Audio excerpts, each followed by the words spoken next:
Mahalaga ang memorized prayers. Tanong niyo sa akin, bakit? May mga pagkakataon kasi na kapag nagdadasal tayo, kinakapos tayo sa salita. Hindi natin alam kung anong sasabihin natin. Na-experience yun na ba yun? Minsan nga, sa sobrang hindi mo alam yung sasabihin mo, naiiyak ka na lang. O kaya tulala ka lang. Ibig sabihin ba nun, hindi ka nagdadasal?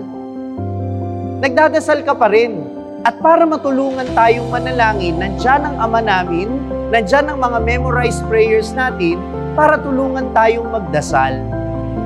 At ang maganda doon, kapag dinadasal natin itong memoryadong panalangin, ang Ama namin, ang dinadasal natin ay mga bagay na hindi lang mula sa ating puso, kundi mula sa puso ni Jesus. Dahil ito'y kanyang mga salita.